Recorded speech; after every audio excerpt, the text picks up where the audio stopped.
High dears, এগুলো নাতি নাতনির পাঠশালার ব্যাকআপ চ্যানেল। কোনো কারণে যদি মেইন চ্যানেলের সমস্যা দেখা দিই, তোমাদের সাথে যেন আবারও কানেক্ট হতে পারি, সেই জন্য এই চ্যানেলগুলো সাবস্ক্রাইব করে দিও। পরীক্ষার পরপরই এই চ্যানেলগুলোতে ভিডিও আপলোড হবে। হাই ভিউয়ার্স, আজকে আমরা এই অভিজ্ঞতাটা নিয়ে আলোচনা করব। যারা এর আগের অভিজ্ঞতার ভিডিওগুলো দেখো নাই তারা অবশ্যই প্লেলিস্ট থেকে আগের অভিজ্ঞতার ভিডিওগুলো দেখে নিতে পারো। রূপসা তীরের উজান সুরে, তো এই রিডিংগুলো অবশ্যই তোমরা ভালোভাবে নিজেরা পড়ে নিবা, ঠিক আছে? নিজেরা পড়ে নিলেই সবচেয়ে বেশি বেটার হবে। পটে আঁকা ছবিকে পটচিত্র বলে। পট মানে পট্ট বা এক খণ্ড কাপড়ের টুকরা।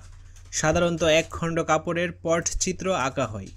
বাংলার লোকচিত্রকলার অন্যতম নিদর্শন হলো এই পটচিত্র। যারা পট আঁকেন তাদের বলা হয় পটুয়া, আর যারা পট প্রদর্শন করেন তাদের বলা হয় পট কুশীলব বা গায়েন। বাংলাদেশ ও ভারতের পশ্চিমবঙ্গের পটুয়ারা প্রাচীনকাল থেকে পট আঁকার সাথে জড়িত।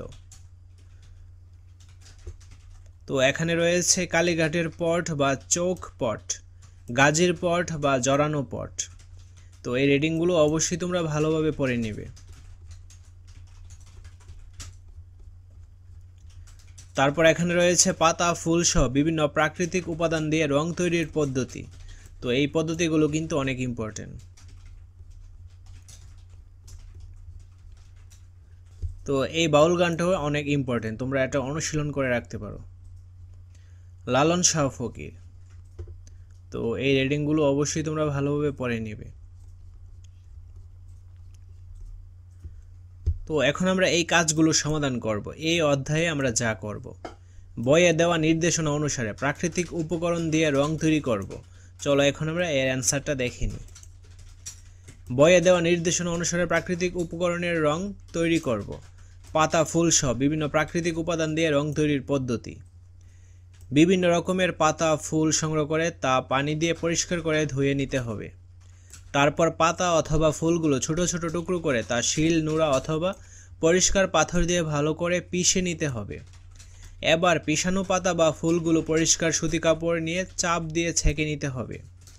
ছাকা পাতা বা ফুলের রস, বেলের অথবা তেঁতুল বিচির আঠা মিশিয়ে রং তৈরি করে ছোট কৌটায় রেখে তা ব্যবহার করা যায়। কালো রং তৈরির জন্য প্রথমে একটা চেরাগ অথবা কুপি জ্বালিয়ে নিতে হবে। এবার ছোট স্টিলের একটা বাটি অথবা প্লেট সে চেরাগ অথবা কুপির উপর ধরলে তাতে কুপির আগুন থেকে বের হওয়া কালি বা কার্বনগুলো আটকে যাবে। পরে বাটি বা প্লেটের গায়ে আটকে যাওয়া সে কার্বনগুলো সংগ্রহ করে তা বেলের অথবা তেঁতুলের বীজের আটার সাথে ভালোভাবে মিশিয়ে কালো রং তৈরি করা যায়। পানের সাথে খাওয়া খয়ের থেকে খয়েরি রং, খড়ি মাটি থেকে মেটে হলুদ, কাপড়ের নীল থেকে নীল রং তৈরি করা যায়।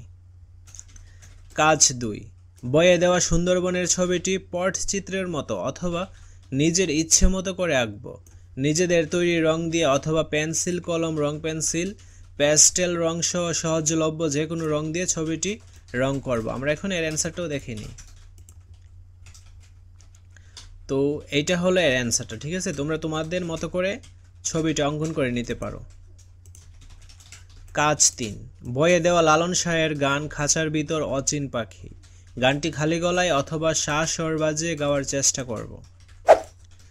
তো এটা হলো এই গানের অ্যান্সার স্ক্রিপ্টটা, তোমরা অবশ্যই এটা খাতায় নোট করে নিতে পারো।